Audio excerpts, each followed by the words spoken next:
Kita fokuskan pembahasan di malam hari ini membahas tentang sirah Nabi SAW secara ringkas dari mulai kelahirannya sampai hijrahnya sampai wafatnya. Tentu kalau dijelaskan secara rinci tidak akan selesai, karena betapapun manusia ingin menjelaskan sirah Nabi SAW, usianya sudah pupus, sirahnya belum selesai. Tetapi kita akan ambil poin-poin terpenting, mengingat bulan Rabiul Awal ini bulan bersejarah. Memang tidak ada ibadah khusus yang diperintahkan Allah di bulan Rabiul Awal, berbeda dengan Ashhurul Hurum yang difirmankan Allah dalam At-Taubah 36, Dzulqa'dah, Dzulhijjah, Muharram dan bulan Rajab. Di situ ada ibadah-ibadah khusus. Tetapi bulan Rabiul Awal itu tidak ada ibadah khusus. Meskipun tidak ada ibadah khusus di bulan Rabiul Awal, tetapi bulan ini bulan bersejarah. Ada 4 sejarah yang terulang di bulan Rabiul Awal. Semua sejarah besar. Pertama, lahirnya Nabi SAW. Yang kedua, hijrahnya Nabi SAW. Dan yang ketiga, wafatnya Nabi SAW.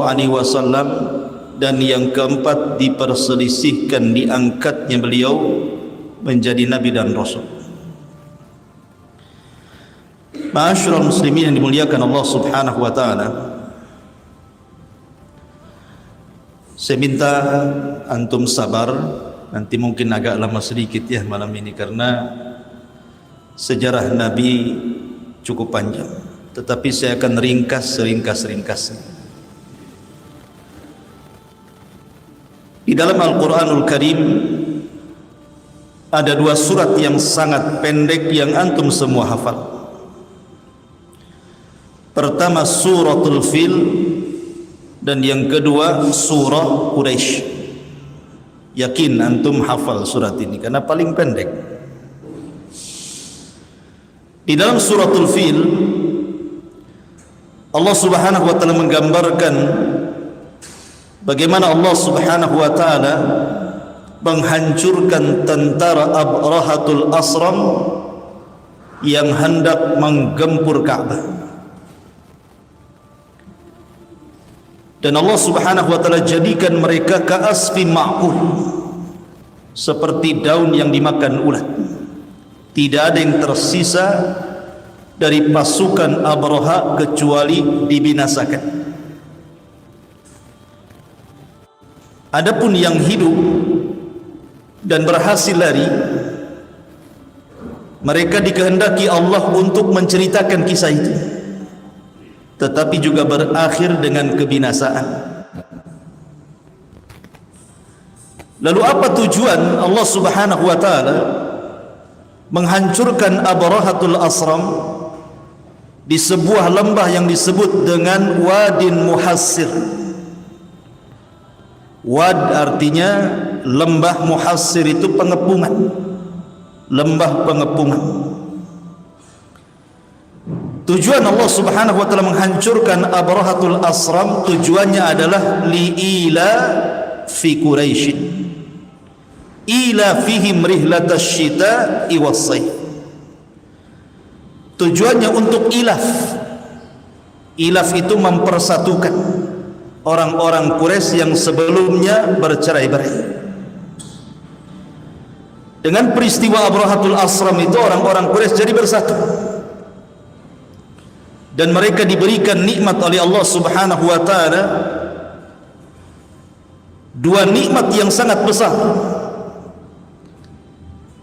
Pertama, at'amahum min ju', yang kedua, wa amanahum min khauf. Pertama, Allah limpahkan rizkinya sehingga tidak ada orang kelaparan. Yang kedua, Allah berikan keamanan. Ma'asyiral muslimin yang dimuliakan Allah Azza wa Jalla, maka ketika Allah Subhanahu wa taala menghancurkan Abrahatul Asram, ya, karena Abraha tidak mungkin menghancurkan tanah haram, karena tanah haram adalah baladun amin, negeri yang sangat aman, yang Allah Subhanahu wa taala firmankan, wattini wazzaitun wa turi sinina wa hadzal baladil amin. Haram itu negeri aman, dan di situ akan lahir dari seorang wanita yang namanya Aminah. Aminah itu artinya aman. Seorang nabi, penutup para nabi dan rasul, yang membawa keamanan bukan hanya bagi penduduk Mekah, tetapi bagi seluruh manusia. Wa ma arsalnaka illa rahmatan lil alamin. Tidaklah kami utus engkau wahai Muhammad kecuali menebar rahmat. Di mana? Di seluruh semesta alam, jinnya ataupun manusianya. Makanya kalau kita lihat nama-nama yang terlibat di dalam kelahiran Nabi sallallahu alaihi wasallam, pertama tentu ayahnya Abdullah, yang kedua Aminah, yang ketiga Suwaibah maulanya Abi Lahab, kemudian yang keempat Halimah Sa'diyah. Empat orang ini memiliki arti, memiliki makna bagi Nabi sallallahu alaihi wasallam. Adapun Abdullah terkandung padanya tauhid. Abdullah adalah hamba Allah, berarti Nabi sallallahu alaihi wasallam akan mendakwahkan tauhid. Yang kedua, ibundanya Aminah. Aminah artinya keamanan, karena Nabi sallallahu alaihi wasallam kelak akan menjadi pengaman bagi seluruh umat manusia. Nabi sallallahu alaihi wasallam bersabda, ana amanatun li ashabi, fa idza dhahaba ashabi ata ummati ma tu'ad, wa ashabi amanatun li ummati, fa idza dhahabu ata ummati ma tu'ad. Aku adalah pengaman bagi para sahabatku, dan sahabat pengaman bagi umatku.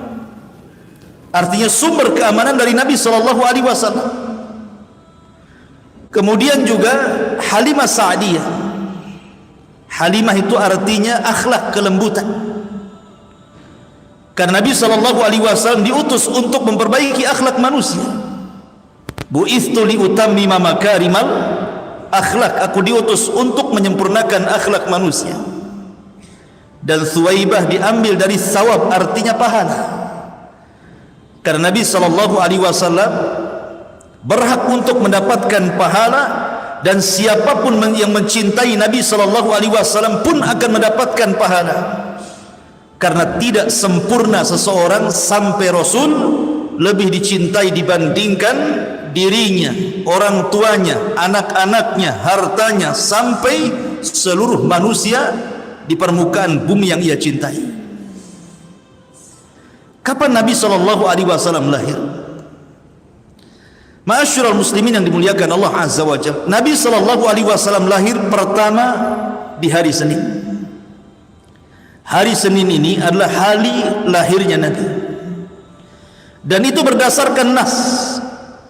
Ketika Nabi sallallahu alaihi wasallam puasa di hari Senin, kemudian Nabi sallallahu alaihi wasallam ditanya, maka Nabi sallallahu alaihi wasallam menjawab, dzakal ladzi wulidtu fihi, itulah hari yang aku dilahirkan padanya. Maka hari Senin adalah hari kelahiran Nabi sallallahu alaihi wasallam, makanya disunnahkan berpuasa hari Senin. Adapun tanggalnya dan juga bulannya menjadi khilaf para ulama. Apakah Nabi sallallahu alaihi wasallam lahir di permulaan bulan, di pertengahan bulan, atau di akhir bulan? Dan apakah di bulan Rabiul Awal ataukah di bulan yang lainnya?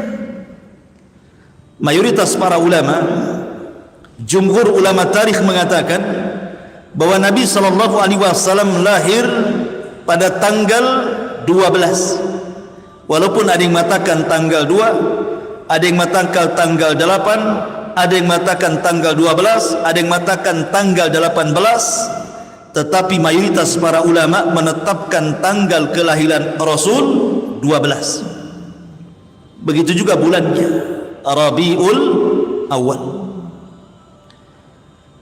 Walaupun ada yang menyelisihi, seperti Imam Ibnu Hazm rahimahullahu taala mengatakan bahwa Nabi sallallahu alaihi wasallam tidak lahir di bulan Rabiul Awal, tapi lahir di bulan Ramadan. Tetapi tidak berdasarkan dalil, tetapi dalil. Alasannya karena Nabi sallallahu alaihi wasallam diutus ketika usianya 40 tahun di bulan Ramadan. Maka begitu juga beliau lahir di bulan Ramadan. Tapi pendapat ini tidak berdasar. Maka jumhur ulama mengatakan bahwa pendapat yang kuat bahwa Nabi sallallahu alaihi wasallam lahir di bulan Rabiul Awal, bulan sekarang ini. Adapun tahun itu berdasarkan ijma', kesepakatan, tidak ada khilaf. Rasul lahir di tahun gajah. Berarti secara singkat Nabi sallallahu alaihi wasallam lahir di hari Senin di tanggal 12 di bulan Rabiul Awal di tahun gajah. Itulah tanggal, bulan, hari dan tahun kelahiran Nabi sallallahu alaihi wa ala alihi wasallam.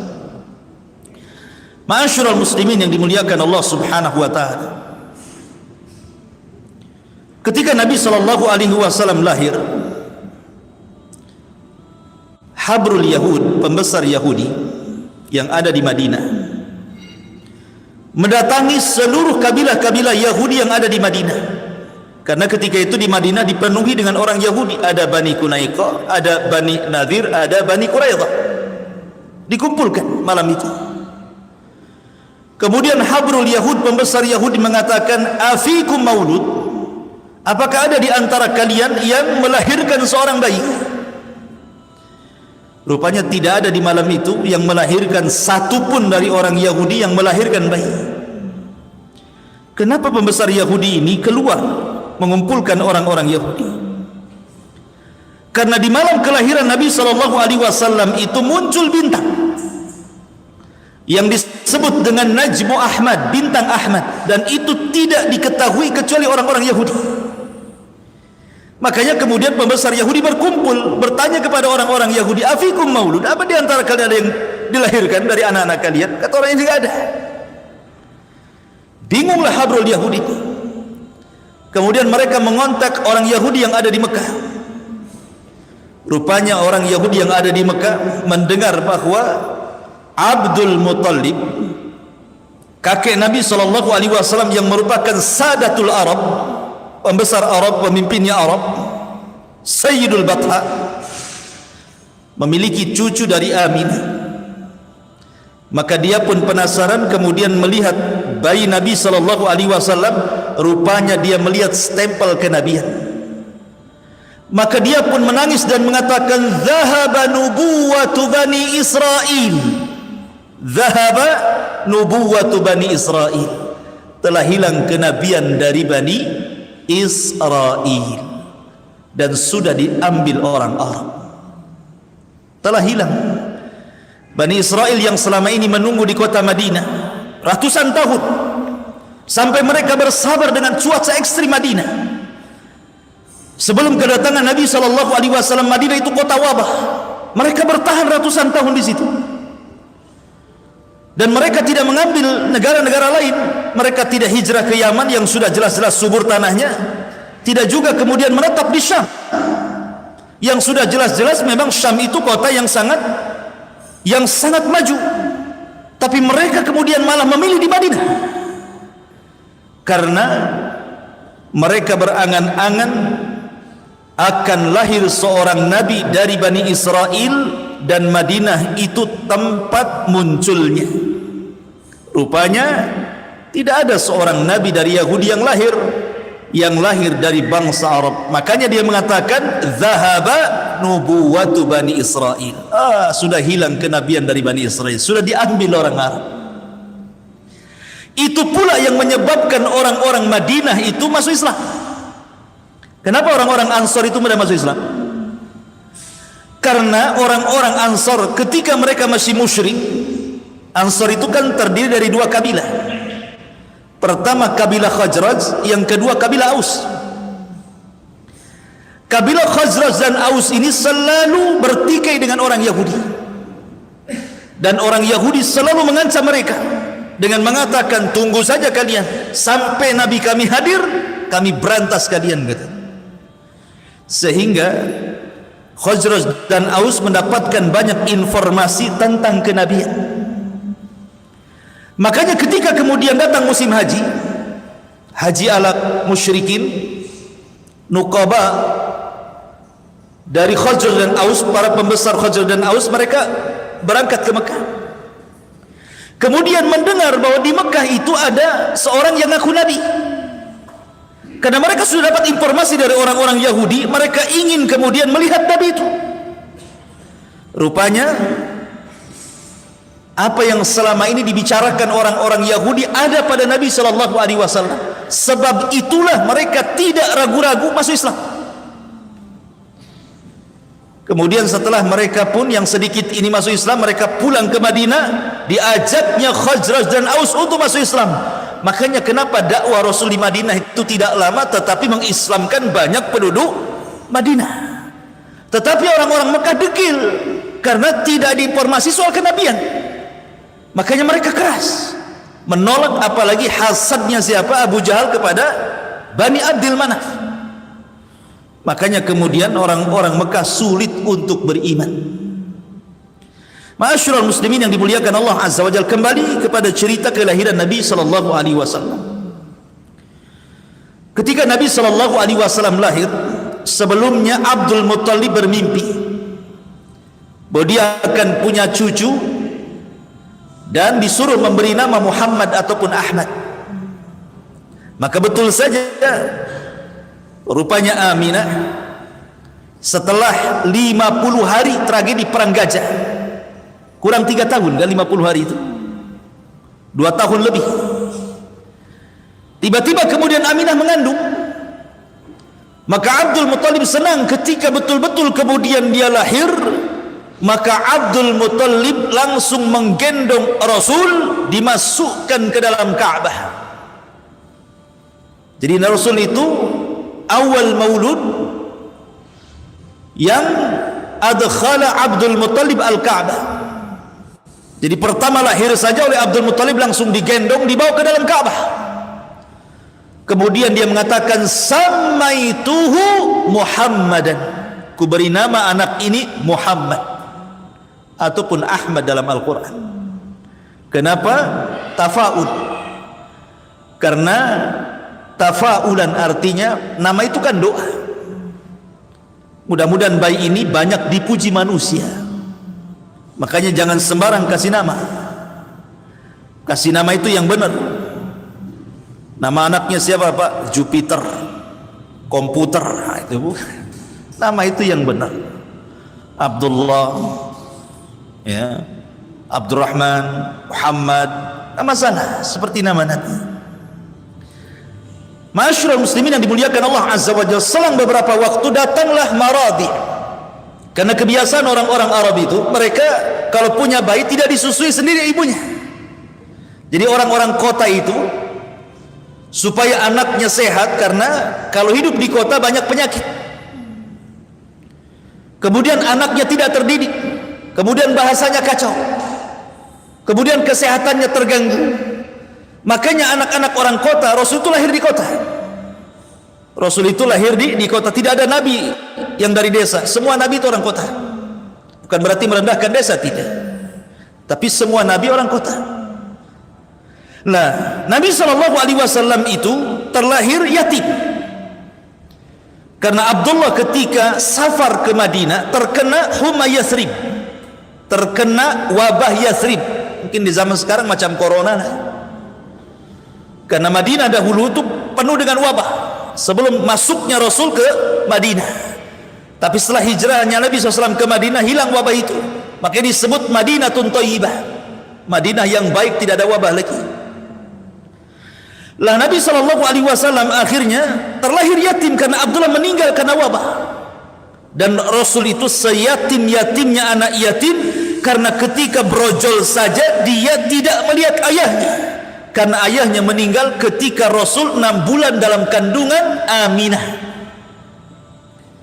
Dari sini Allah Subhanahu wa taala firmankan, "Wadduha wal laili idza saja ma wadda'aka rabbuka wa ma qala", sampai kepada wa wajadaka yatiman fa'awa. Kami dapati engkau Muhammad dulu yatim, fa'awa, Allah yang melindungimu. Kalau Allah yang melindungi siapapun, tidak mungkin terlantar bayi itu. Karena Allah menjamin dengan melindunginya, maka siapapun yang dilindungi Allah tidak akan terlantar. Walaupun Nabi itu diasuh dari tangan ke tangan, tidak pernah terlantar hidupnya. Tiba-tiba kemudian datang maradi, orang-orang yang menawarkan untuk menyusui bayi dari kampung-kampung, dari kabilah-kabilah Badui. Datanglah kabilah dari Bani Sa'idah. Ketika seluruh orang melihat Nabi SAW, tidak ada yang mau mengambil. Alasannya yatim, kemudian fakir. Kalau saya mengambil anak ini, kemudian saya susui, saya rawat, saya jaga, dapat apa saya? Ibunya miskin, anaknya yatim, sehingga tidak ada satupun keluarga Badui yang mengambil Rasul untuk disusui. Rupanya ada satu orang yang telat datang, namanya Halimah Sa'diyah, orang paling miskin di desanya. Itu pun membawa atan, pakai unta yang kurus sekali. Lama jalannya kalau unta kurus itu, sehingga dia paling terakhir datang. Ketika seluruh kawan-kawannya, tetangga-tetangganya sudah mendapatkan bayi yang dibawa pulang ke kabilahnya, sudah tidak ada bayi lagi kecuali Rasul sallallahu alaihi wasallam. Mikir Halimah sudah yatim, miskin pula, tapi kemudian suaminya memastikan enggak apa-apa, bawa saja anak ini, mudah-mudahan ada berkah. Akhirnya kemudian Halimah pun setuju, setuju untuk membawa Nabi sallallahu alaihi wasallam. Dibawalah Nabi sallallahu alaihi wasallam ke kabilah Bani Sa'diyah, ke rumah Halimah Sa'diyah. Subhanallah, ketika Halimah membawa gadis itu, membawa Nabi itu, bayi itu, Nabi sallallahu alaihi wasallam betul-betul memberkah. Malamnya mereka itu sudah lelah, namanya dari perjalanan jauh, berhari-hari kan menuju kota, apalagi miskin, tidak punya makanan. Tiba-tiba ketika mereka mengambil bayi Nabi sallallahu alaihi wasallam, subhanallah, kambing yang dibawanya, orang-orang dulu kan kalau bawa bekal kan bawa kambing, ya, kalau lapar disembelih. Karena makanan pokoknya orang Mekah itu daging kambing. Beda dengan Madinah, kurma. Tapi makanannya orang Mekah walaupun daging kambing tidak mengakibatkan kolesterol, darah tinggi dan stroke.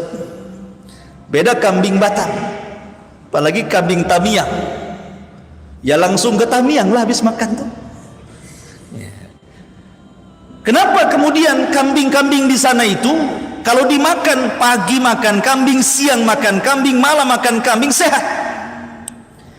Karena ada doa berkah dari Nabi Ibrahim. Ketika Ibrahim alaihi salatu wasallam berkunjung ke rumah Ismail, Kemudian istri keduanya setelah menceraikan istri pertama, Ismail punya istri lagi satu, istrinya soleha. Kemudian dihidangkan kepada Ibrahim air putih, Zam-zam, kemudian daging kambing. Ibrahim mengatakan, Allahumma barik li ta'amihim wa syarabihim. Ya Allah, berkahi air ini Zam-zam. Ya Allah, berkahi daging ini. Sejak itu Zam-zam menjadi berkah, daging kambing pun jadi berkah. Tapi di sana, bukan di sini. Di sini ATB tidak berkah, apalagi kambingnya. Coba saja kalau nggak percaya, 1 bulan antum makan kambing pagi, siang, sore, pagi, siang, sore. Apa nggak naik tensinya? Ya.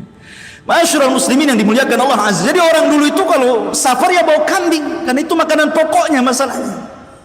Lah kambing-kambingnya kurus. Ketika Nabi SAW sudah di pangkuan Halimah, tiba-tiba susunya kambing itu gemuk-gemuk dan bisa diperah. Dan mereka bisa minum dari susu itu. Malam itu semua tertidur nyenyak. Baik suaminya, Halimahnya, kemudian bayi yang disusuinya. Kan orang yang menyusui harus punya bayi dia. Kalau nggak punya bayi nggak keluar susunya. Dan ketika Nabi SAW hendak disusukan sebelah kiri, tidak mau dia. Mau disusukan ke sebelah kiri, tidak mau, tetap sebelah kanan. Kenapa? Karena Rasul tahu bahwa sebelah kiri milik saudara sepersusuannya. Lihat, kecil-kecil tahu hak orang tuh. Itu masih bayi tahu itu hak orang, tidak mau. Kita udah tua-tua main hambat aja hak orang, ya kan? Nggak peduli. Ya. Masyarul muslimin yang dimuliakan Allah Azza wa Jalla. Akhirnya kemudian Halimah pun langsung keesokan harinya menunggang atan unta yang kurus kering itu. Subhanallah, unta walaupun kurus kering, ketika Rasul berada di atas tunggangan itu, unta itu kuat. Bahkan yang sudah saudara-saudaranya, satu kabilah itu yang sudah 3 hari pulang, 4 hari pulang, rupanya bisa dikejar dengan unta kurus itu, dan dia pula yang pertama sampai di kabilahnya. Nah, itu berkah pertama itu yang dirasakan siapa? Halimah Sa'diyah. Karena Nabi SAW. Dan Nabi itu saat kelahiran senang orang, termasuk Abu Lahab. Abu Lahab itu senang sekali dengan kelahiran Rasul. Saking senangnya dengan Rasul, maka Suwaibah dimerdekakan dia budaknya itu. Lah Suwaibah ini pun termasuk yang menyusui Nabi setelah Aminah, Suwaibah, kemudian Halimah. Jadi 3 wanita yang pernah menyusui Nabi. Ibunya sendiri Aminah, kemudian budaknya Abu Lahab, Suwaibah yang dimerdekakan, kemudian yang terakhir Halimah Sa'diyah. Dibawa ke Bani Sa'diyah. Setelah 2 tahun, kan menyusui cuma 2 tahun, tidak lewat dari 2 tahun kan. Dalam Al-Quran kan kamilah ini cuma 2 tahun sempurna. Kemudian setelah itu dibalikan kepada Aminah, karena Aminah takutnya, namanya 2 tahun sudah selesai menyusui, takut dicari-cari ibundanya. Tetapi Aminah takut kalau seandainya Nabi SAW ada di pangkuannya dan dia masih usia 2 tahun terserang penyakit atau wabah yang ada di kota Mekah, takut terserang penyakit. Maka dikembalikan lagi sama Halimah Sa'diyah, sudahlah rawat lagi aja lah. Akhirnya dibawa lagi, dan senang hati Halimah. Kenapa? Karena sudah tahu berkahnya. Karena selama berada di pangkuan Halimah itu, kambing-kambingnya gemuk gitu ya. Kemudian juga Bani Sa'diyah diguyur hujan, kemudian juga tumbuh-tumbuhannya subur-subur. Jadi memang Rasul membawa berkah bukan bagi keluarga Halimah saja, tapi bagi kabilahnya Sa'diyah gitu. Senanglah kemudian Halimah dibawa lagi ke kabilah Sa'diyah. Masalahnya ketika di usia 6 tahun terjadi kejadian yang membuat khawatir Halimah Sa'diyah. Ketika Nabi SAW berusia 6 tahun ini, mendekati 6 tahun, bermain-main dengan saudara sepersusuannya, tiba-tiba kemudian ada turun 2 orang yang berbaju putih, kemudian membawa Nabi SAW, kemudian membaringkannya, kemudian membelah dadanya, mengjantungnya, memasukkan ke bejana emas, dicucinya dengan Zam-zam, dimasukkan kembali, kemudian dirapatkan kembali, dan itu disaksikan oleh saudara sepersusuannya. Namanya anak 6 tahun kan polos kan. Larilah anak ini ngomong sama ibunya, bahwa saudara sepersusuannya Rasul sallallahu alaihi wasallam tiba-tiba ditangkap 2 orang, dibelah dadanya, diambil jantungnya, dimasukkan lewat. Takut nih, ini anak orang ini, dan masih bekas jahitannya ada, ya. Tetapi medisnya malaikat beda dengan medisnya manusia. Kalau diambil jantungnya matilah orang, ya. Ini medis malaikat, karena memang sudah mempersiapkan dia akan menjadi orang yang mulia di permukaan bumi, Muhammad sallallahu alaihi wasallam. Akhirnya karena takut di usia 6 tahun dikembalikan kepada Aminah bintu Wahb ini. Maka di usia 6 tahun kembali ke pangkuan ibundanya Aminah. Ketika kembali ke pangkuannya Aminah di usia 6 tahun, maka Aminah ingin berziarah ke kuburan ayahnya di Madinah. Berangkatlah Aminah dengan Ummu Aiman dan juga Nabi sallallahu alaihi wasallam yang ketika itu usianya 6 tahun menuju kota Madinah, kota Yathrib. Setelah menziarahi kuburan ayahnya, kemudian pulang lagi ke Mekah. Rupanya di tengah jalan antara Mekah dan Madinah namanya Abwa, Allah takdirkan Aminah sakit, kemudian memarah, dan sebab itulah wafatnya Aminah di Abwa. Dan Rasul menyaksikan wafatnya ibundanya bersama Ummu Aiman. Dan Ummu Aiman ini adalah pembantunya Aminah dan termasuk orang yang merawat Nabi sallallahu alaihi wasallam. Makanya ketika Rasul meninggal, Ummu Aiman masih hidup, sudah tua. Abu Bakar Siddiq radhiyallahu anhu dan juga Umar datang menemui Ummu Aiman karena Rasul selalu menziarahi Ummu Aiman. Ketika itu Ummu Aiman melihat Abu Bakar Siddiq dan Umar langsung menangis. Kemudian Abu Bakar mengatakan, jangan menangis wahai Ummu Aiman, sesungguhnya Rasul meninggal itu sudah lebih baik bagi dia, karena pilihan di sisi Allah jauh lebih baik daripada dia tinggal di dunia. Kata Ummu Aiman, bukan itu yang kutangisi, bukan kematian Nabi, tetapi kutangisi karena dengan kematian terputuslah wahyu Allah subhanahu wa ta'ala. Itu yang kutangisi. Jadi ketika Aminah meninggal, Rasul dibawa oleh Ummu Aiman, kemudian diserahkan kepada Abdul Muttalib. Abdul Muttalib kemudian diasuh cuma sampai 2 tahun saja, karena Abdul Muttalib pun kemudian meninggal. Berarti Nabi di usia 88 tahun sudah ditinggal, meninggal ibunya, kemudian kakeknya akhirnya di usia 8 tahun diasuh oleh pamannya Abu Talib. Abu Talib.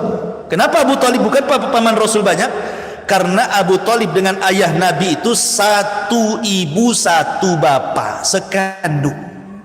Adapun paman-paman yang lainnya, mereka lain ibu tapi satu bapak. Karena Abdul Muttalib itu istrinya banyak. Tirulah seperti Abdul Muttalib, istrinya banyak. Masyarul muslimin yang dimuliakan Allah Azza wa Jalla, yang sekandung ini Abdul dengan Abu Talib. Makanya Abdul Muttalib berwasiat sebelum meninggalnya agar Abu Talib merawat Rasul sallallahu alaihi wasallam, karena Abdul Muttalib itu sangat mencintai Rasul melebihi anak-anaknya. Ketika di pangkuan dia saja tidak ada orang yang berani meletakkan di tikar, mungkin singgasananya lah, karena zaman itu kan pakai tikar gitu ya, karena pembesar-pembesar duduk di tikar. Tidak ada yang berani duduk di tikar Abdul Muttalib, tapi Abdul Muttalib meletakkan Rasul di sampingnya di tikarnya dan mengatakan, kelak orang ini akan menjadi pemimpin kalian. Memang tafaulnya luar biasa Abdul Muttalib itu. Sudah ada firasat gitu ya. Akhirnya kemudian Abdul Muttalib meninggal di usia 8 tahun, jatuh ke tangan Abu Talib. Abu Talib ini paman Nabi yang paling miskin masalahnya. Banyak anaknya, paling miskin. Tetapi walaupun demikian Abu Talib paling sayang dengan Nabi dari seluruh anak-anaknya. Subhanallah. Itulah jaminan Allah subhanahu wa ta'ala, wa wajadaka yatiman fa'awa. Allah dapati engkau yatim dan Allah akan menjagamu. Dan kalau siapapun yang dijaga Allah, tidak mungkin Allah sia-siakan. Maka Rasul tetap mendapatkan kasih sayang sejak dari ibundanya, kemudian ibu susuannya, sampai kepada kakeknya, sampai kepada pamannya. Abu Talib sudah bukan orang lain, anak seperti anak kandung. Luar biasa sayangnya Abu Talib kepada Nabi sallallahu alaihi wasallam. Maka Rasul akhirnya hidup di rumah Abu Talib sampai menikah. Luar biasa, sampai menikah di rumah Abu Talib. Makanya setelah menikah dan dia jadi orang kaya, Rasul tidak mau melupakan kebaikan Abu Talib.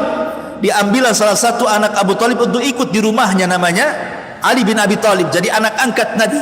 Satu rumah dengan Rasul, Khadijah, Ali dan Zaid budaknya, sebagai balasan kebaikan merawat anaknya Abu Talib.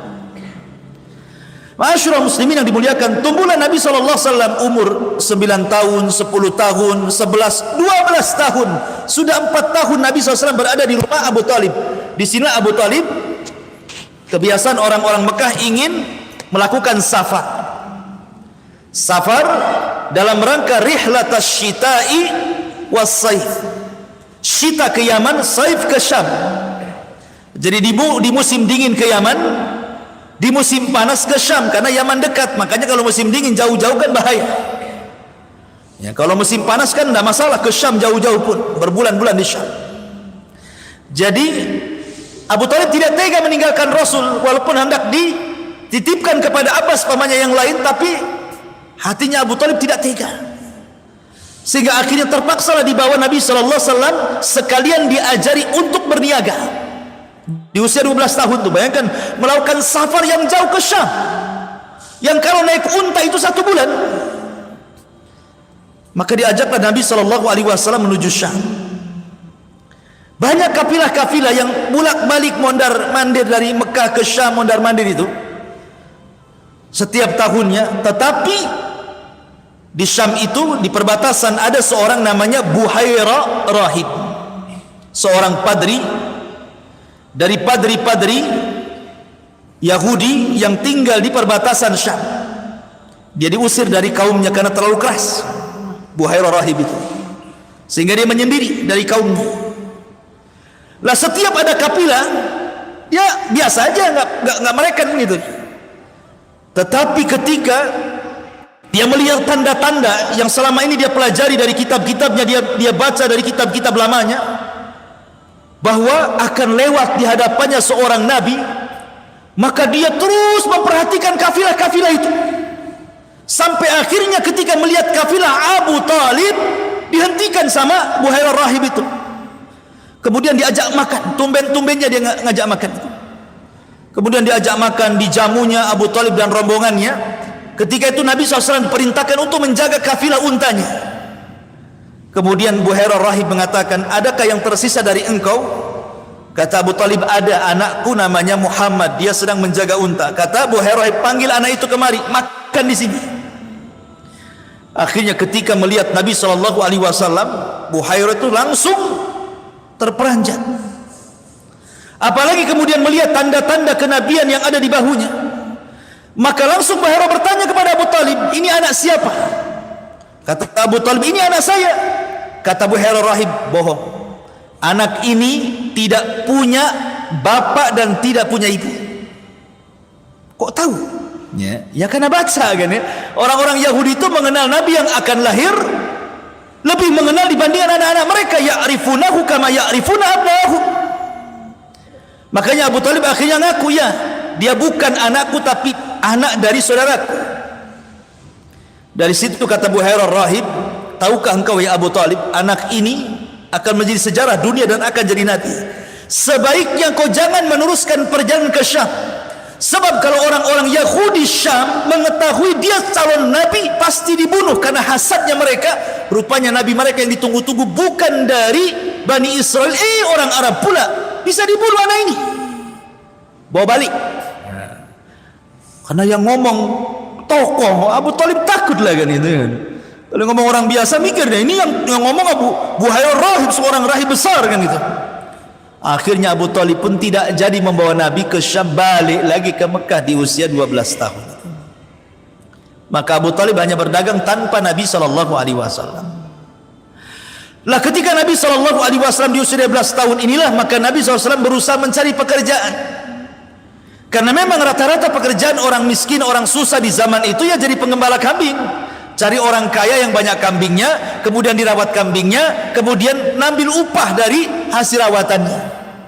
Kayak di kampung lah ya, pamannya antum punya sapi, dirawatkan ke orang, nanti kalau anak lahir 2, nanti yang satu untuk kita yang punya sapi, yang satu untuk yang merawatnya, kan begitu. Di kampung-kampung kan begitu biasanya, bagi hasil dia. Maka Nabi SAW bekerja kepada para orang-orang kaya yang banyak kambingnya. Makanya Nabi mengatakan, ma min nabi illa wara'al ghanam. Tidak ada satupun Nabi kecuali penggembala kambing. Pernah menjadi penggembala kambing. Lah ketika Nabi menjadi penggembala kambing, inilah masyhur akhlak Nabi. Mulai terkenal akhlak Nabi sejak Rasul menjadi penggembala kambing ini. Dikenal kejujurannya, dikenal amanahnya, dikenal akhlaknya.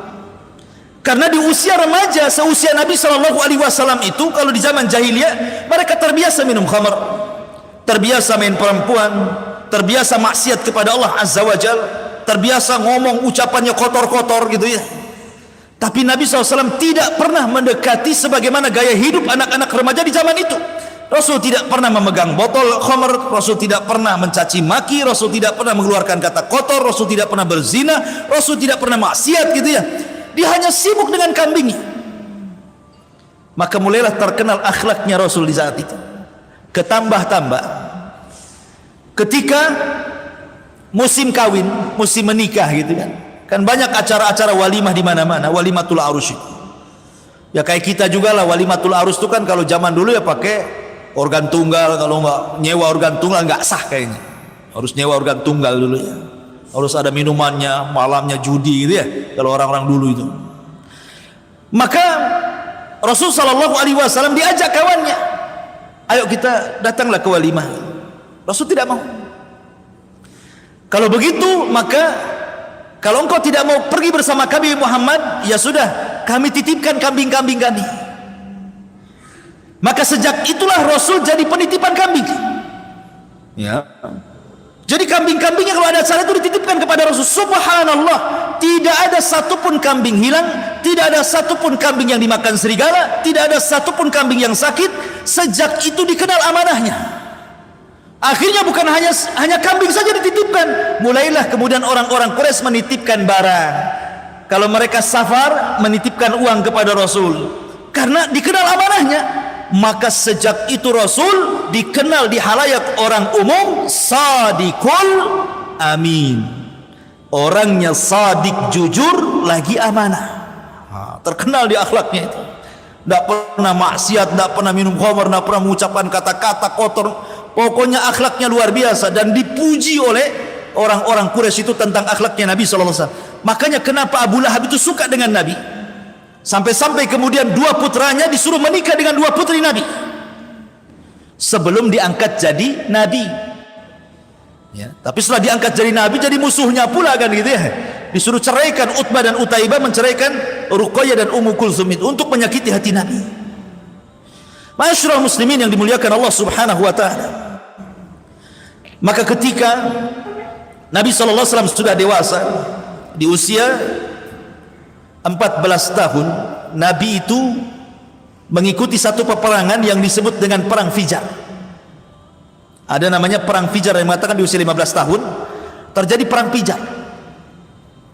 Perang Fijar ini diambil dari Fijar itu karena fujur. Fujur itu artinya fajir, kejahatan. Fa'alhamaha fujuraha wa taqwaha. Allah mengilhamkan yang jahat dan yang takwa gitu ya. Disebut perang Fijar dari fujur. Kenapa disebut fujur, kejahatan?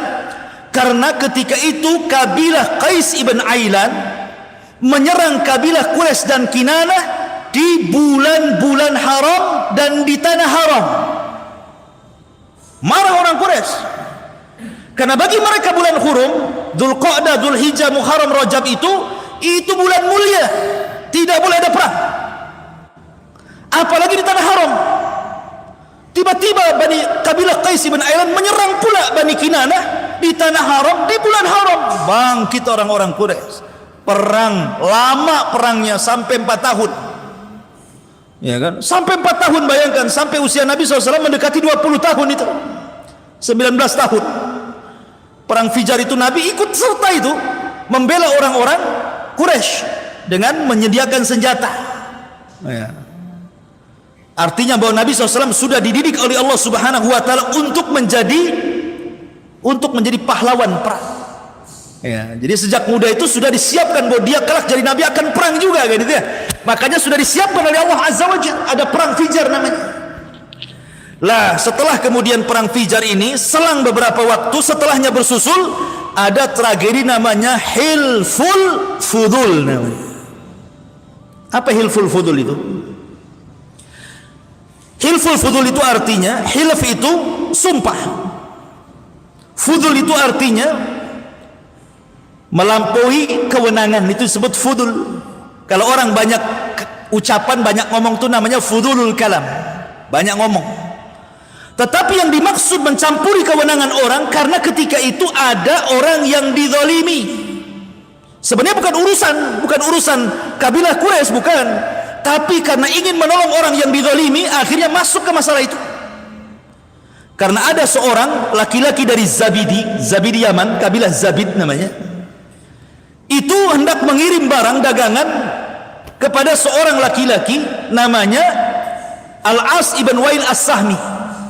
Al-As ibn Wail As-Sahmi, dia mesen barang kepada seorang laki-laki dari Yaman namanya Zabidi. Sudah dikirim barangnya, nggak mau bayar. Kurang ajar nggak? Ya. Jadi sudah diambil barangnya, nggak mau bayar. Akhirnya laki-laki dari Yaman Arab ini, dari Zabid ini, pergi ke Mekah. Kemudian berdoa di hadapan Ka'bah. Lah di sekitarnya ada pembesar-pembesar Quraisy. Maka ketika mendengar doanya, karena dia merasa dizalimi, bangkitlah tokoh-tokoh Quraisy membela anak muda ini dari kabilahnya Al-As ibn Wail As-Sahmi itu. Maka mereka pun sepakat kompak untuk membela orang ini.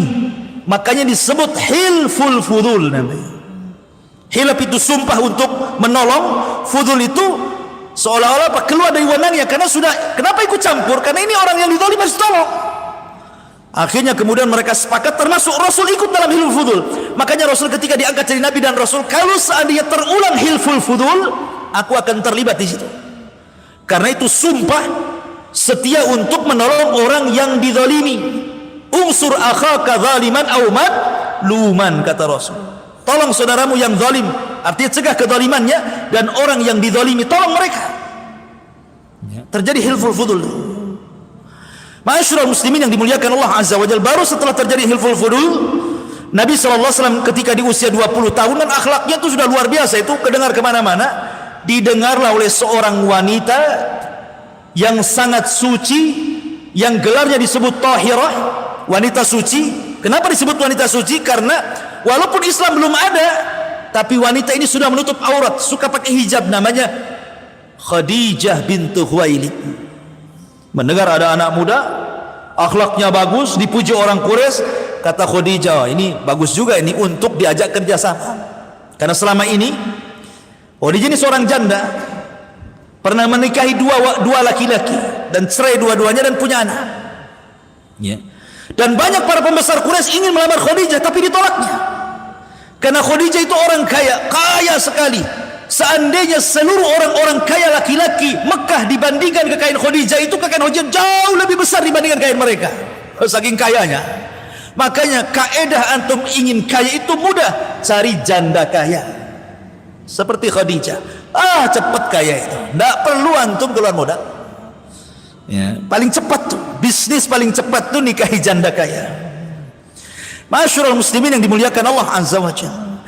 Akhirnya kemudian dipanggillah Rasul ke hadapan Khadijah dan ditawari, diajak kerjasama dengan sistem mudharabah. Khadijah yang punya modal, Rasul yang memainkan modalnya Khadijah.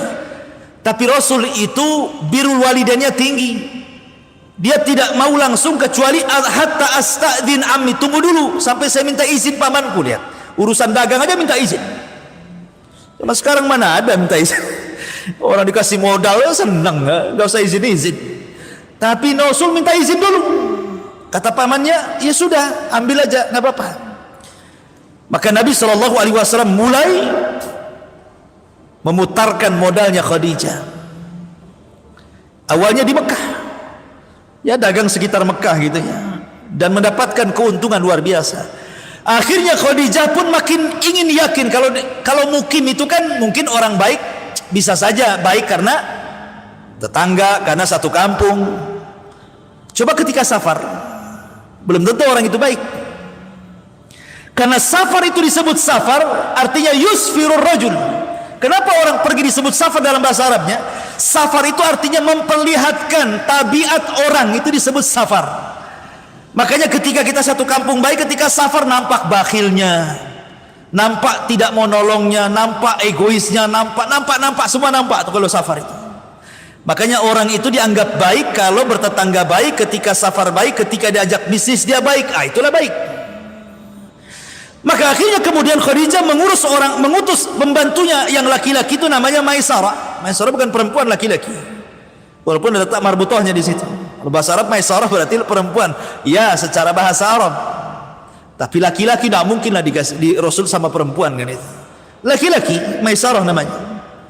Kata Khadijah, ini sekarang perjalanan pertama bagi Rasulullah, bagi Muhammad itu. Kau awasi dia, catat segala sesuatu dari akhlaknya, ucapannya, muamalahnya, catat, jangan ada yang terlewat. Maisarah pun berangkat bersama Rasul, membawa dagangan besar dari Khadijah, kemudian berangkat ke Syam, dicatat semua apa tingkah laku Rasul, kemudian pulang dari Syam, disetorkan. Masya Allah, Maisarah memuji Rasul sejak awal sampai akhir. Bahkan keajaiban-keajaiban di tengah jalan yang awan menaungi dirinya sepanjang jalan selama bersama Muhammad, yang batu dan pohon mengucapkan salam, macam-macam lah. Maka dari situlah Khadijah mulai tertarik dengan Rasulullah. Maka ketika Nabi SAW sudah beberapa tahun bekerja dengan Khadijah, Khadijah mulai terpincut ingin menikah dengan Nabi Sallallahu Alaihi Wasallam. Maka dia mengutus Nafisa saudaranya, ya Nafisa, cobalah kau tanya itu Muhammad itu, mau enggak dia nikah sama saya? Karena enak kalau ditaksir janda kaya. Ini enggak kita yang ngejar-ngejar janda, jandanya tak ngejar kita. Akhirnya kemudian kata Nafisa, wahai Muhammad, tidakkah kau menikah? Kau kan sudah usia 25 tahun, sudah dewasa, menikahlah. Karena orang Arab itu kan biasa menikah muda masalahnya. Makanya perempuan di zaman dulu itu muda-muda. Aisyah saja nikah dengan Rasul kan 6 tahun kan itu ya. Baru digauli 9 tahun. Jadi masih muda-muda. Jadi 25 tahun itu sudah waktunya menikah. Kata Rasul, dengan siapa saya harus menikah? Mau enggak kamu menikah dengan Khadijah? Kata Rasul, mikir dia. Tunggu dulu. Saya minta izin pamanku. Lihat, minta izin terus dia. Dia enggak boleh diputuskan. Ya. Sekarang kalau seandainya antum di posisi Nabi, ketika kemudian antum dikatakan, itu ada janda cantik, kaya raya, wah hartanya banyak, mau nggak kamu nikah? Dia naksir kamu, bukan naksir dia, kamu bukan naksir dia. Saya kira nggak ada izin orang tua itu. Kapan? Ya kan, tahu-tahu pulang udah banyak anak saja kan. Subhanallah ya. Rasul itu birrul walidain. Ya, dia tetap minta izin sama pamannya dia. Setelah pamannya mengetahui, senang pamannya. Akhirnya kemudian pamannya yang melamarkan Rasul kepada Khadijah. Sejak saat itulah maka Nabi SAW menikah dengan wanita suci, wanita kaya raya, wanita yang luar biasa bagi Nabi SAW.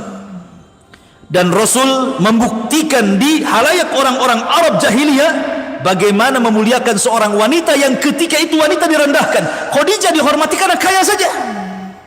Kalau dia miskin nggak dihormati. Ya. Masyaallah muslimin yang dimuliakan Allah Subhanahu wa taala. Maka resmilah Rasul menikah dengan Khadijah dengan mahar yang luar biasa, dengan menyembelih 10 ekor unta sebagai walimahnya dan membagi-bagi kepada fuqara wal masakin. Walimah antum pakai apa?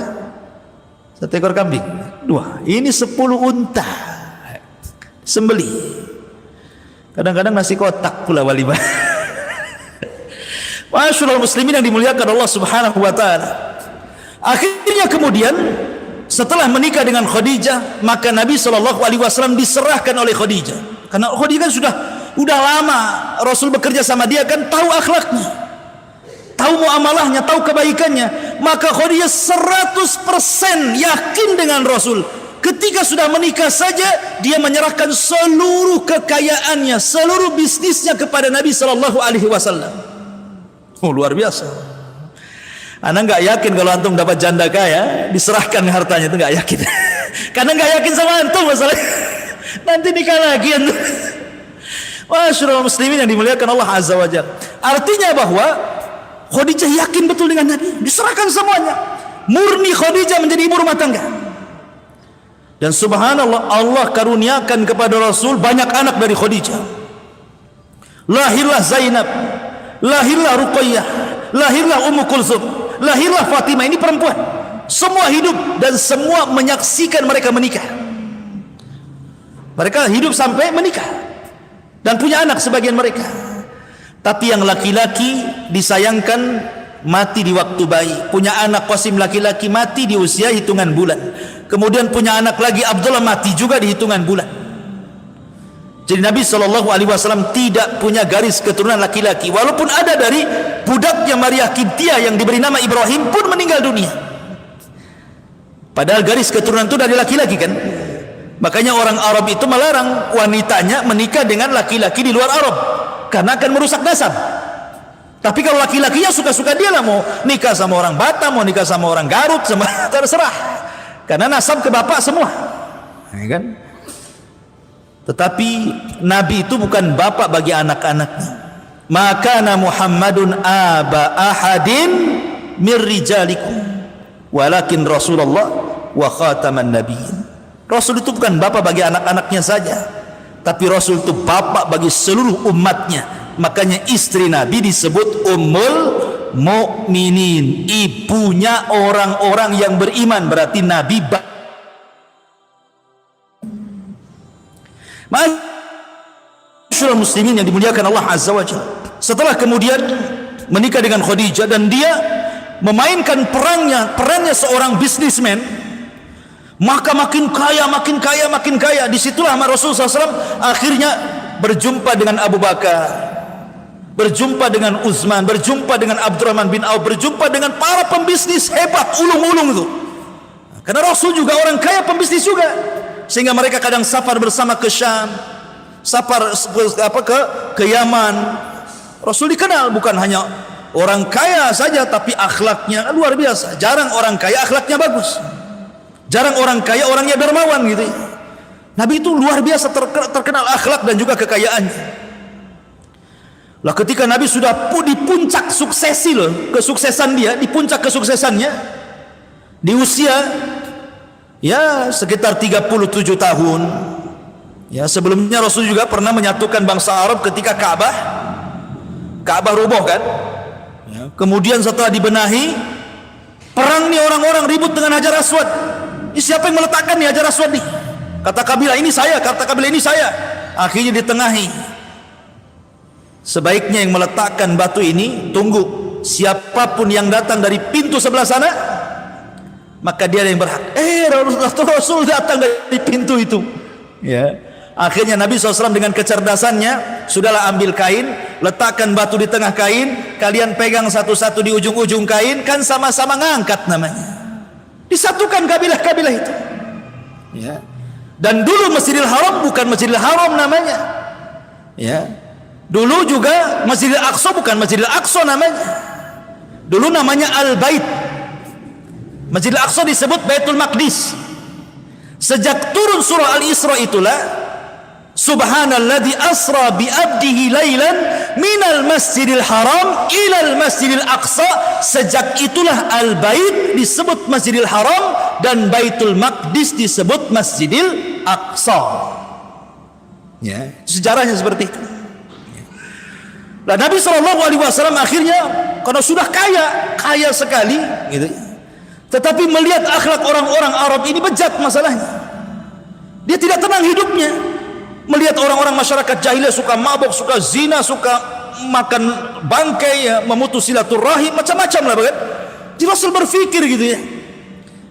Maka Nabi SAW mulai ingin tahanut, ingin menyendiri. Di usia 37 itu dia mulailah ke Mina. Kadang-kadang 1 bulan di Mina, kadang-kadang 1 bulan di Muzdalifah, sampai akhirnya ketika usianya 40 tahun tepat di bulan Ramadan, Nabi menemukan tempat yang sangat tinggi sekali yang Mekah nampak dari atas. Namanya Gua Hira. Rupanya ketinggian Gua Hira itu memiliki makna hissi wa maknawi. Artinya hissi bahwa Nabi berada di ketinggian, bahwa dia akan menjadi orang yang paling tinggi di seluruh bangsa Arab. Dan secara maknawi dia akan menjadi seorang nabi yang akan memimpi bukan hanya bangsa Arab tetapi seluruh bangsa-bangsa di dunia. Disitulah Rasul di bulan Ramadan selama 1 bulan tinggal di Gua Hira. Khadijah bolak-balik ngantar makan. Maka ketika tanggal, ada yang mengatakan 27 Ramadan, ya, karena Al-Quran turun itu di akhir 10 akhir Ramadan. Keliru ada orang yang mengatakan nuzulul Quran itu tanggal 17. Karena tanggal 17 itu tidak ada Lailatul Qadar. Lailatul Qadar itu kalau tidak tanggal 21, 23, 25, 27, 29. Antara itulah Quran turun. Walaupun ulama yang merojekkan 27 kan, 27 Ramadan itu. Anggaplah Rasul di tanggal 27 Ramadan, artinya sudah 27 hari Rasul dalam gua itu. Tiba-tiba datang orang yang berbaju putih sangat tampan, kekar gitu ya, memeluk Rasul dari belakang. Kemudian membisikkan, "Iqra ya Muhammad. Iqra ya Muhammad." Rasul ini tidak bisa baca tulis, maka dia mengatakan ma'ana biqari, ma'ana biqari. 3 kali disuruh Iqra, dia nggak bisa.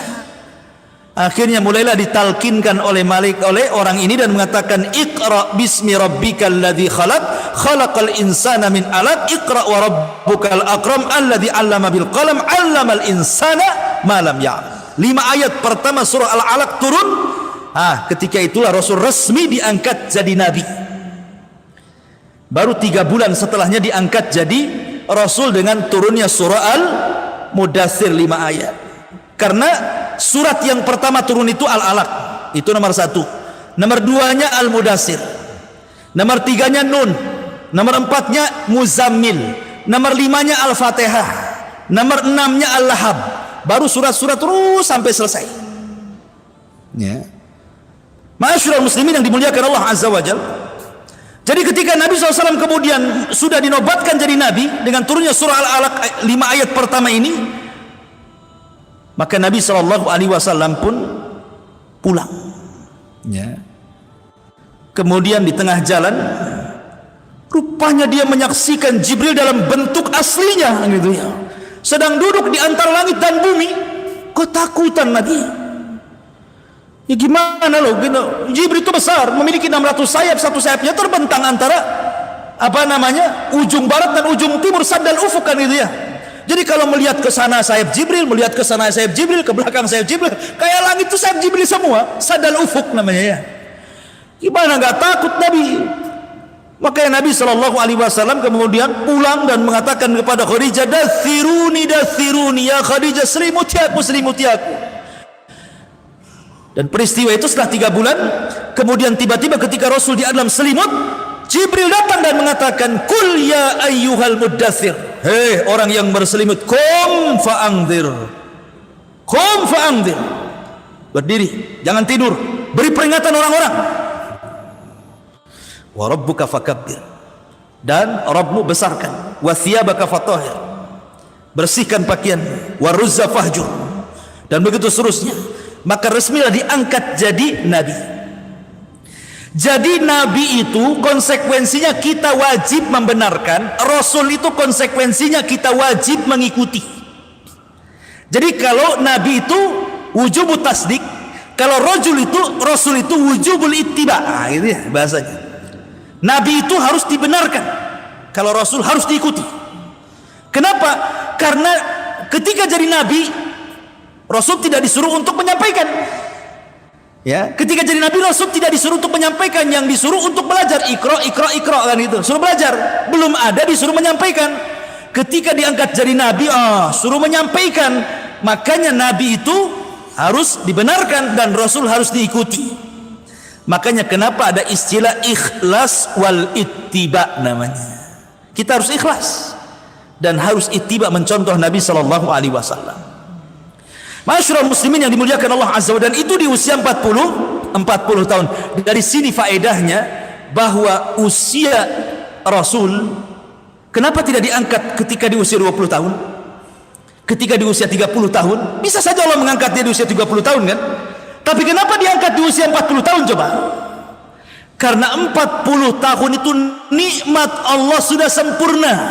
Rata-rata usia 40 tahun sudah punya istri, sudah punya anak, sudah punya rumah, sudah punya pekerjaan. Apalagi tinggal tobat ibadah kepada Allah. Alam ya'ni lilladzina amanu an tahsha'a qulubuhum bidzikrillah wa ma nazala minal haq. Tidakkah sampai usia-usia yang sudah 40 tahun itu untuk kembali mengingat Allah? Karena orang kalau sudah usia 40 tahun, kalau dia bertobat diberikan taufik sampai wafatnya. Kalau usia 40 tahun susah dia tobat, selamanya akan susah diberikan taufik. Percaya ya. Usia 40 tahun nih kalau terus maksiat nggak tobat, susah dapat taufik dia. Susah. Tapi kalau dia bertobat, maka akan makin jadi-jadi dia tobatnya. Ya. Makanya ada istilah tua-tua keladi. Ada tua makin jadi tobatnya. Bukan jadi nggak jelas itu ya. Masyarul muslimin yang dimuliakan Allah Azza wa Jalla. Kemudian Rasul di usia 40 tahun diangkat jadi nabi. Mulailah Nabi SAW berdakwah. Disinilah tantangan Nabi luar biasa. Pertama yang didakwai siapa? Khadijah. Dan Khadijah orang yang pertama beriman kepada Rasul. Belum ada laki-laki beriman, Khadijah sudah beriman. Kemudian anak-anaknya, ya, Zainab, Ruqayyah, Ummu Kulthum, Fatimah, semua masuk Islam. Kemudian budaknya Zaid ibn Harithah. Kemudian Ali di usia 10 tahun, nah baru. Jadi inilah orang-orang yang pertama masuk Islam di rumah Nabi. Khadijah, kemudian anak-anaknya, kemudian Zaid budaknya, kemudian Ali bin Abi Thalib. Ini belum keluar. Makanya ku anfusakum wa ahlikum nara. Jagalah diri kalian dan keluarga kalian dulu. Baru keluar. Baru setelah itu keluar dapat Abu Bakar. Inilah Abu Bakar nih yang pertama dapat nih. Dan Abu Bakar luar biasa, ketika melihat Nabi diajak masuk Islam saja tidak ada keraguan. Satu-satunya sahabat yang masuk Islam tidak ada keraguan, cuma Abu Bakar. Yang lainnya masih mikir, betulkah dia Nabi? Jangan-jangan bukan. Ditengok dulu, dengerin dulu, gitu ya. Kalau Abu Bakar enggak, ya karena Abu Bakar sudah jadi kawan Nabi sejak zaman jahiliyah, tahu akhlaknya. Dan Abu Bakar juga pernah bertemu dengan Buhairah Rahib. Kemudian Abu Bakar bermimpi dan mimpinya diceritakan kepada Buhairah Rahib saat safarnya. Kemudian kata Buhairah Rahib, wahai Abu Bakar, engkau akan menjadi wazir, menteri seorang nabi. Dan Abu Bakar baru menceritakan mimpinya ketika menjadi khalifah. Makanya dia nggak ragu-ragu untuk masuk ke dalam Islam. Abu Bakar itu langsung asyhadu an la ilaha illallah wa annaka rasulullah. Mantap. Ya. Baru Abu Bakar nyari yang lain, cari Utsman bin Maz'un. Kata Abu Bakar, masuk Islam. Utsman, masuk Islam. Abdul, semua 10 sahabat yang dijadikan masuk surga itu kebanyakannya masuk Islam di tangan Abu Bakar. Mulai Utsman masuk Islam karena Abu Bakar, Tolha masuk Islam karena Abu Bakar, Zubair masuk Islam karena Abu Bakar, Abdurrahman bin Auf masuk Islam karena Abu Bakar, Abu Ubaidah bin Jarrah masuk Islam karena Abu Bakar. Luar biasa Abu Bakar itu. Ya. Dia ngajak kawan-kawannya. Dan orang yang diajak Abu Bakar Islam ini bukan orang biasa. Semua orang-orang terpandang, semua orang-orang pilihan, pembisnis, orang-orang kaya. Ya. Luar biasa Abu Bakar, jasanya luar biasa. Makanya Rasul mengatakan, kalau seandainya keimanan Abu Bakar ditaruh di satu neraca dan seluruh keimanan manusia setelah Rasul ditimbang di neraca satunya, iman Abu Bakar jauh lebih berat dibandingkan iman satu dunia manusia itu. Selain Nabi maksudnya. Masyarul muslimin yang dimuliakan Allah Azza wa Jalla, maka Rasul terus berdakwah sampai pada waktunya. Ketika Nabi SAW mulai tertekan hidupnya karena istrinya meninggal di tahun 9 setelah diangkatnya jadi Nabi. Kemudian disusul pula dalam tahun yang sama pamannya pula meninggal, Abu Thalib, yang selama ini mendukung dia, membela dia walaupun dia kafir. Mulailah Nabi SAW ancaman dakwahnya makin, akhirnya dia ke Taif, diusir pula di Taif. Ketika pada tahun antara 10-11 Hijriah, 10-11 sebelum hijrah atau tahun setelah diangkatnya jadi Nabi dan Rasul, maka Allah menghibur Nabi SAW dengan peristiwa Isra dan Mi'raj. Di tahun ke-10 dimatakan 11 hijrah, setahun sebelum hijrah. Disitulah Nabi SAW disyariatkan sholat. Dan sholat yang pertama di Mekah dilakukan sholat duhur. Adapun di Madinah sholat asar di Masjid Nabawi. Ya, jadi pertama sholat yang dilakukan Rasulullah sholat duhur. Tapi di Masjid Nabawi Ketika Rasul sampai saja, ada yang mengatakan sholat Jumat, ada yang mengatakan sholat asar. Ya. Maka Nabi SAW akhirnya diperintahkan sholat kepada umatnya, tapi belum ada perintah sholat berjamaah. Baru setelah Nabi SAW di usia dakwahnya 13 tahun, Allah mengizinkan untuk hijrah. Inilah bagian kedua yang terjadi di bulan Rabiul Awal, hijrah Nabi. 12 hari Rasul safar hijrah. Ketika sampai kota Madinah tepat di hari Senin tanggal 12 bulan Rabiul Awal tahun 13 setelah diangkatnya menjadi Nabi dan Rasul. Jadi hari sama, tanggal sama, bulan sama, tahun yang berbeda. Ya.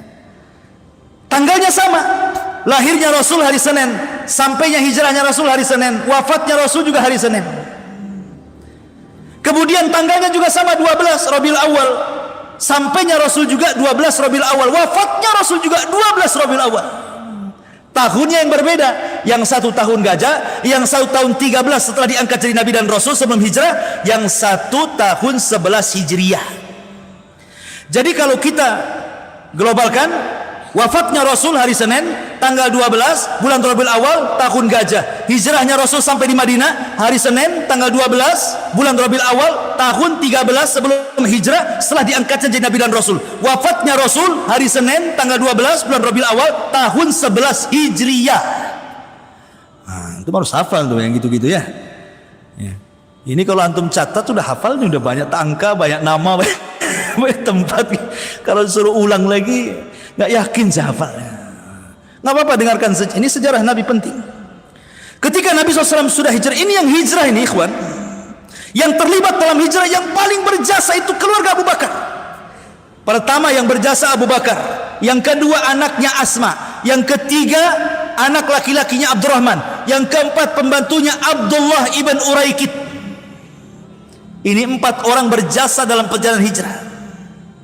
Pertama Abu Bakar, karena yang mendanai semua hijrah Rasul Abu Bakar. Kedua Asma. Asma inilah yang membawa makanan saat Rasul bersembunyi di Gua Sur. Tadi Gua Hiro, sekarang Gua Sur. 3 hari untuk mengelabui orang-orang musyrik seolah-olah Rasul sudah berjalan di jalan Madinah, padahal dia masih sembunyi di Gua Sur di Mekah. Yang ngasih makan Asma. Bayangkan Asma ini harus meregang nyawa loh ya. Kalau ketahuan bisa dibunuh dia. Ya. Tapi dia tetap mengantar makanan untuk abinya, bapaknya dan Nabi. Kemudian Abdurrahman sebagai informan, ngasih informasi gerak-gerik orang-orang yang ada di Mekah ini. Nanti kalau sudah dapat kabar langsung dia sembunyi-sembunyi datang ke gua ngasih tahu Nabi, ngasih tahu Bakar. Kemudian yang ketiga Abdullah ibn Uraikid, dia pura-pura menjadi pengembala kambing di bawah gua. Nanti kalau ada musuh, dia kasih tanda-tanda, kasih sinyal-sinyal. Oh, ini kan luar biasa. Memang sudah dihitungkan matang-matang kan strategisnya kan. Makanya kenapa Rasul itu ketika hijrah disebut akhtarul hijrah, sebahaya-bahaya hijrah. Kenapa? Karena Nabi kalau sampai ditangkap kemudian dibunuh, selesailah, tidak ada lagi Nabi. Makanya luar biasa, lebih bahaya dibandingkan Ibrahim ketika hijrah dari Irak ke Syam, lebih bahaya Lut ketika hijrah dari Irak ke Palestina, lebih bahaya Rasul dibandingkan hijrahnya Musa dari Mesir ke Palestina. Maka Rasul itu akhtarul hijrah, sebahaya-bahayanya hijrah. Ya. Di perjalanan Nabi SAW banyak peristiwa yang dijelaskan. Pertama, Nabi SAW sampai di bukit namanya Bukit Suraqah, karena di situ Rasul terkejar oleh Suraqah ibn Malik. Makanya nanti daerah itu sampai sekarang disebut Bukit Suraqah, karena Suraqah sampai di situ mengejar Nabi. Suraqah ibn Malik itu cuman sendiri dia masalahnya.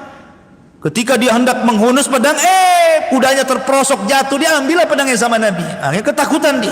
Diajak masuk Islam gak mau, tapi Suraqah dijanjikan, wahai Suraqah, kata Rasul, maukah kamu kalau engkau masuk ke agamaku, engkau akan dipakaikan dari pakaian Kisra nanti kelak, katanya. Tulis Abu Bakar, ini janjiku kepada Suraqah. Akhirnya Abu Bakar nulis, diserahkan suratnya ke Suraqah. Belakangan dia masuk Islam.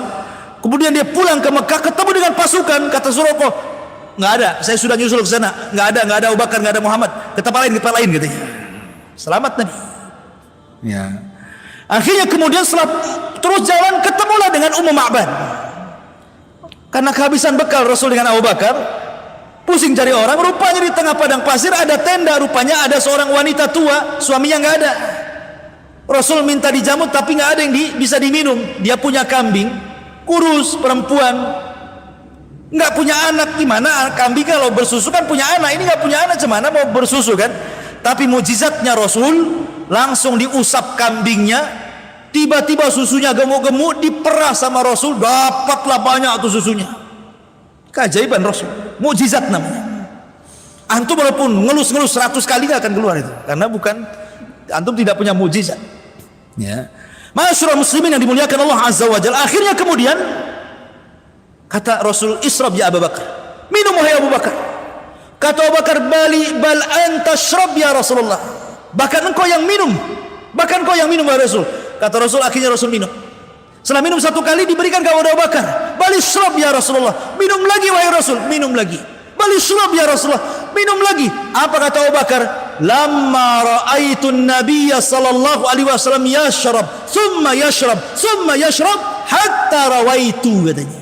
Ketika aku melihat Rasul minum, kemudian minum, hilang dahagaku, katanya.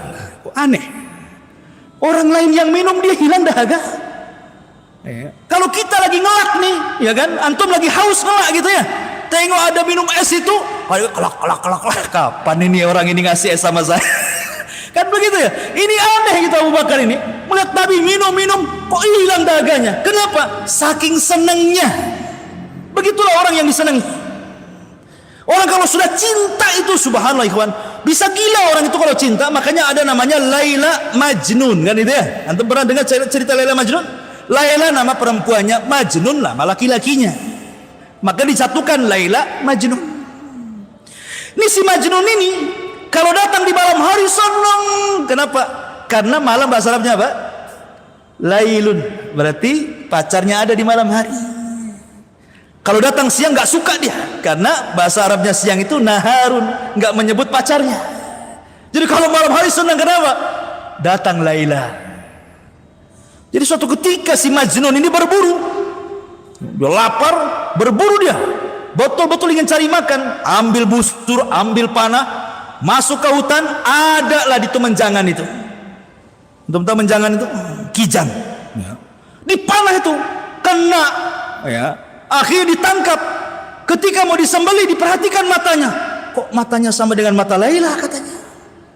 Dilepas, makanya Majnun, kan itu. Gara-gara mata si kancil seperti mata kekasihnya, dilepas dia, kan gitu. Itulah Majnun. Majnun itu artinya sinting. Ya. Ya. Masyarakat muslimin yang dimuliakan Allah Azza wa Jalla. Jadi orang kalau sudah cinta itu bisa gila. Ya. Bisa nggak terasa apapun gitu. Lihat kecintaan Abu Bakar kepada Rasul itu kan luar biasa gitu. Karena saking senangnya Rasul itu hilang apa hausnya, dia pun jadi hilang sendiri hausnya. Itulah kecintaan yang luar biasa, tidak dimiliki siapapun kecuali Abu Bakar kepada Nabi Shallallahu Alaihi Wasallam. Nah, itulah perjalanan hijrah itu. Ya. Sampai akhirnya sampailah Nabi Shallallahu Alaihi Wasallam di Kuba. Di Kuba inilah Nabi Shallallahu Alaihi Wasallam mendirikan masjid pertama kali, namanya Masjid Kuba. Kemudian Nabi SAW ketika itu lewat di sebuah kabilah bertepatan dengan hari Jumat, maka Rasul pun melaksanakan Jumat pertama di situ. Sebenarnya sebelumnya sudah ada Jumat. Sebelum Rasul melaksanakan Jumat di Madinah sudah pernah dilaksanakan Jumat, jumlahnya 40 orang. Makanya kenapa dalam mazhab Syafi'i sholat Jumat itu harus 40 orang. Kalau tidak, maka tidak sah Jumatnya. Karena Jumat yang pertama, kalau nggak salah As'ad ibn Zurarah yang diutus Nabi Shallallahu Alaihi Wasallam ke Madinah gitu kan. Kemudian diarahkan nanti kalau hari Jumat kau sholatlah Jumat di sana. Maka kemudian As'ad ibn Zurarah ini melaksanakan sholat Jumat pertama di Madinah sebelum Rasul datang ke Madinah. Dan jumlahnya 40 orang. Makanya dalam mazhab Syafi'i sholat Jumat itu harus 40 kan? Tidak boleh lebih. Boleh lebih tapi tak boleh kurang. Kalau kurang mereka sholat duhur lagi. Tidak sah dianggapnya. Karena berpatokan dengan Jumat yang dilakukan pertama kali jumlahnya 40 orang. Ya. Kuat dalilnya sebenarnya. Ya, ada dalilnya 40. Lah antum yang membolehkan di bawah 40 mana dalilnya? Hah? Yang membolehkan di bawah 40 itu mana dalilnya coba? Ini dalilnya 40 loh ya. Masyarul muslimin yang dimuliakan Allah Azza wa Jalla, jawab sendiri. Kita sedang menjelaskan sejarah, bukan fikih. Baik. Kemudian setelah Nabi SAW sampai di Kuba, kemudian melaksanakan Jumat juga di situ yang kedua kalinya setelah sahabat, kemudian baru mengarah ke kota. Setelah sampai kemudian di kota, Rasul pun membangun masjidnya dan juga rumahnya. Maka masjid yang kedua dibangun Masjid Nabawi. Ya, yang pertama Masjidil Haram pahalanya luar biasa. Antum sholat di Masjidil Haram itu sama satu kali sholat di sana 100.000 kali sholat di Muhajirin. Maka gitu ya. Antum sholat sekali saja sholat duhur di sana, berarti sama dengan sholat duhur di Muhajirin ini 100.000 kali sholat duhur di sini. Maka itu. Makanya sayang kadang-kadang saya ini heran orang yang umroh haji diperbanyak jalan-jalan loh di sana itu. Umroh memang sebentar saja 2 jam selesai kelar umroh itu. Loh kenapa visanya 10 hari gitu kan? Jalan-jalan. Dia nggak mikir sholat satu kali sholat di Masjidil Haram itu sama dengan 100.000 kali sholat kan? Coba kok dia pakai sholat terus berapa banyak tuh parahnya tuh. Di Masjid Nabawi kurang 500 kali sholat. 1.000 kali sholat afan. Baru di Masjid Al-Aqsa 500. Ini 100.000, yang 100.000, yang 1.500 kan? Makanya Masjidil Haram itu kenapa Rasul sayang dengan tanah haram ketika hijrah saja dia nangis. Sampai mengatakan tidak ada tanah yang lebih baik dari engkau wahai tanah haram. Kalaulah bukan karena kaumku mengusirku, ngapain aku harus pergi dari sini, kata Rasul. Saking cintanya dengan tanah haram. Masyarul muslimin yang dimuliakan Allah Azza. Intinya bahwa Rasul kemudian membangun masjid. Lah di sana Nabi SAW mulai menggerakkan dakwah di kota Madinah. Terjadi banyak peperangan. Umrah Nabi SAW sampai 4 kali. Kemudian mulai mempersaudarakan Muhajirin dan Ansar. Bla bla bla bla, banyaklah kisahnya. Sampai ketika Nabi SAW di usia 63 tahun tepat di hari Senin, tanggal 12 bulan Rabiul Awal tahun 11 Hijriah, maka Nabi SAW meninggal dunia. Kenapa saya akhiri dengan ini? Karena sudah pas di jam 9. Ya, tidak ada tanya jawab. Mudah-mudahan ada manfaatnya. Subhanallahi bihamdika, asyhadu an la ilaha illa anta astaghfiruka wa atubu ilaik. Allahu ta'ala. Assalamualaikum warahmatullahi wabarakatuh.